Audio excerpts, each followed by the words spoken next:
Thank you very much, Madam Speaker.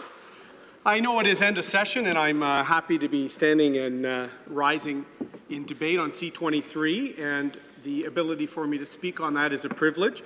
It is end of session. I know my friend from Scarborough-Guildwood seemed to end the session a little early and was already changing into Hawaiian shirts for the summer, I think, and didn't have his tie on. But I will say that I have a lot of time for the member from Scarborough-Guildwood, particularly his concern for our men and women in uniform.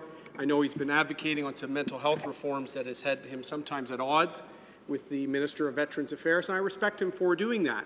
I will chide him, but I'll also compliment him. He also attended the Highway of Heroes Durham light armored vehicle launch in Durham last year, and that was an honorable thing to do. So when he's appropriately attired, he's a very good member in this place. Today, Madam Speaker, I want to take the time I'm privileged to have to talk for a moment about how important the Canada-U.S. relationship is. It's been commented on throughout the history of Canada, and in many ways, you can look to Canada, as one historian said, as a country of evolution as opposed to revolution. We certainly both had our roots in the British influence, although of course Canada had two founding nations in France as well. But we have the parliamentary democracy in our system of government that we owe to that time. And then Canada evolved with Confederation, which we'll be celebrating on July 1st, recognizing 150 years of the Dominion of Canada. And then, of course, the Statute of Westminster, which kind of cut the cord with the mother country, so to speak, and allowed us to emerge following the Great War and our independent actions, celebrated quite rightly in France in April with the 100th anniversary of Vimy Ridge. Canada very much earned its place on the world stage through the blood, sweat, and efforts of our forebears. And no relationship is more important to us than the U.S. relationship, Madam Speaker. And I think each Prime Minister has brought their own approach to it, but I don't think there's any that would say it's not the most fundamental relationship that the Canadian Prime Minister needs to think of. In fact, the father of the current Prime Minister is quite famous for his quote with respect to the U.S. relationship that he delivered in Washington, where he said Canada's kind of like living next to an elephant, where we feel every twitch and grunt. And that is true. When their economy stalled in the great years of the Great Recession, it really took the leadership of Stephen Harper and the Conservative government to make sure that we weren't pulled into the depths of the global recession and the Great Recession they saw in the United States. I'm very proud we didn't see the disruption that we saw in the United States with hundreds of thousands permanently displaced from the workforce. In Canada, we saw a net job gain in excess of 1 million jobs at the end of the recession, Madam Speaker. So at times our policies are similar. At times we collaborate. Many times in our great history of two countries, we fought alongside one another. I had the honor as an MP on the Veterans Affairs Committee, Madam Speaker, to visit the Canadian Cross of Sacrifice in Arlington Cemetery, some of the most hallowed ground in the United States, where Mackenzie King erected a cross of sacrifice in those fields at Arlington to the hundreds of Americans who died in the Great War fighting with Canadian units, Madam Speaker.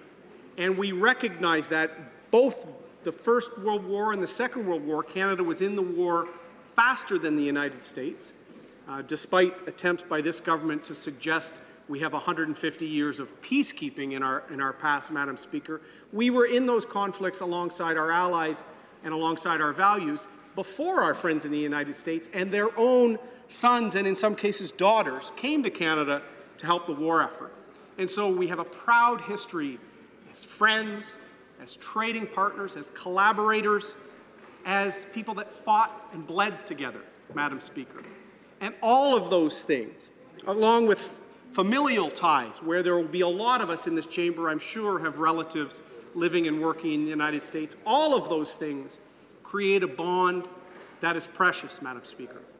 And so the relationship between Canada and the United States of America is critical.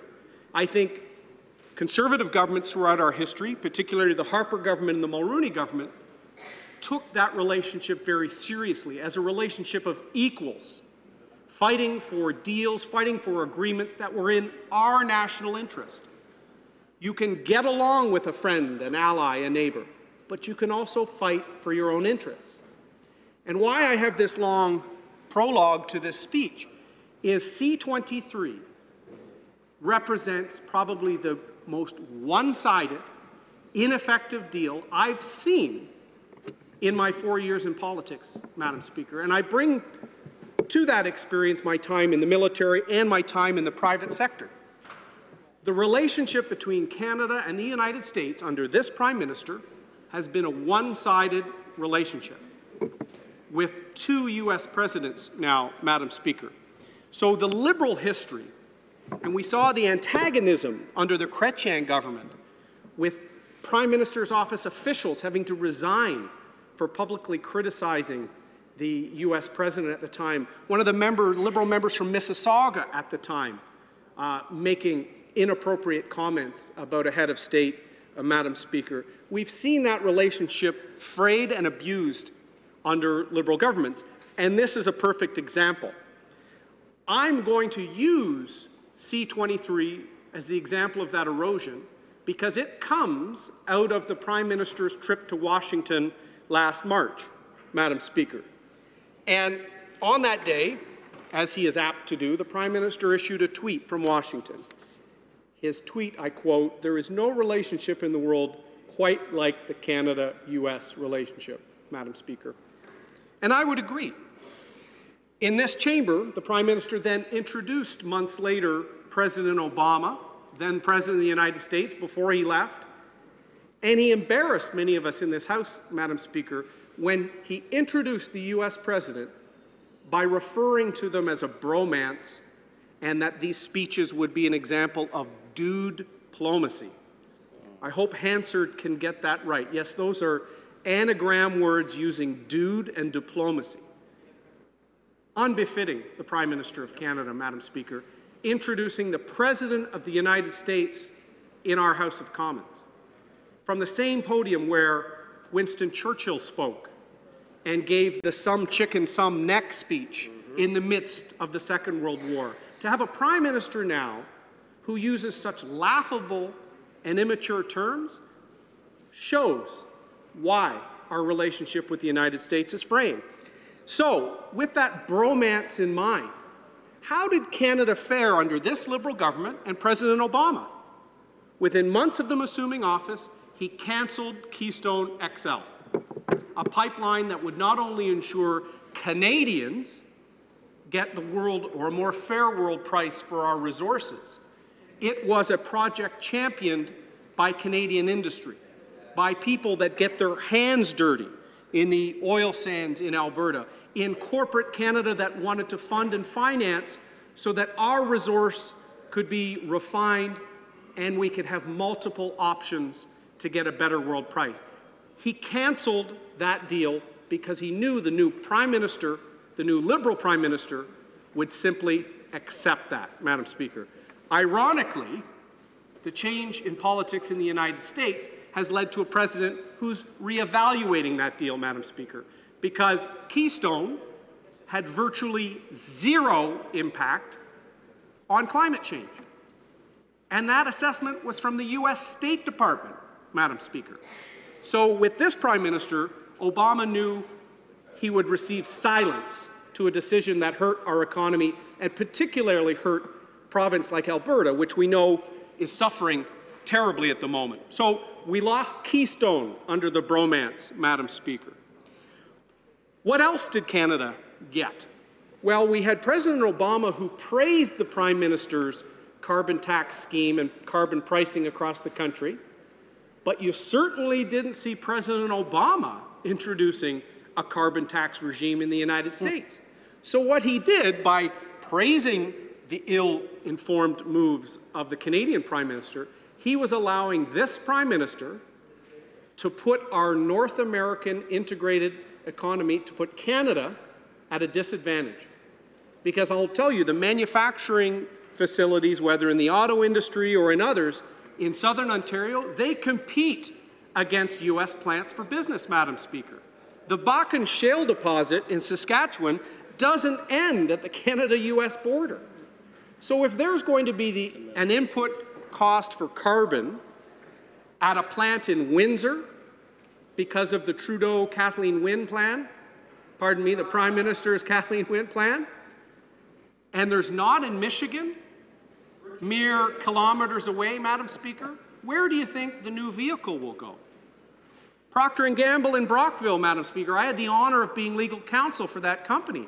Was very proud that for many years, every Swiffer pad you use in your home was made there, in Canada, by people in Ontario.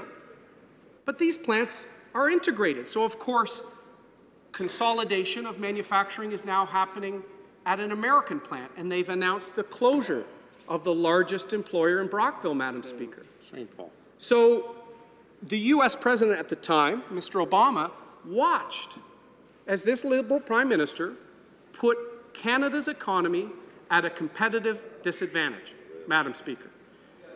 So the third issue, defense, which Mr. Obama mentioned in the chamber as well, Madam Speaker, asking for Canada to step up more, to meet our NATO requirement, 2% of GDP, Madam Speaker. We've released, or the government released with great fanfare in the last 2 weeks, a defense policy, Madam Speaker. But it's fantasy. Their first two budgets cut $12 billion from defense. But if you trust them, sometime before 2026, they will top more money back in. Madam Speaker, I judge people not by their words, but by their actions. And I quoted Mark Twain in the House to this Liberal government. Actions speak louder than words, but less often. So this government has platitudes aplenty, but very little action when it comes to supporting our Canadian Armed Forces and supporting our manufacturing and our resource sector. And that brings us to C-23, Madam Speaker. I'm glad my friends on that side are still listening at this point, Madam Speaker. And hopefully, they will see that I'm right.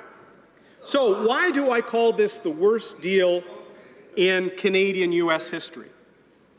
They all know, some of them agree with it, some of them don't, but this Prime Minister's signature promise was to legalize marijuana, right?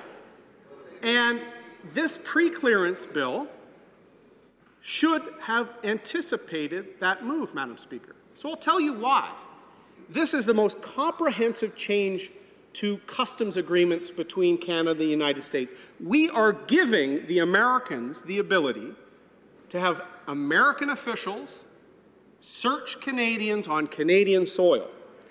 And I wish I was kidding, but this bill, C-23, has to define in Section 5 definitions a frisk search, a strip search, and sad to say it is late in the session, Madam Speaker, but in Section 23, a monitored bowel movement, Madam Speaker.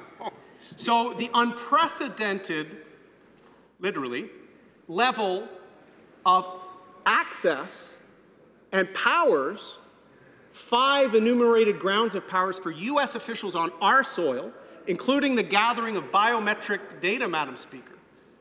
What did we get in return? The United States and their Immigration and Customs Enforcement Agency, ICE, did not even agree to remove one simple question on pre-clearance. Do you want to guess what that is, Madam Speaker?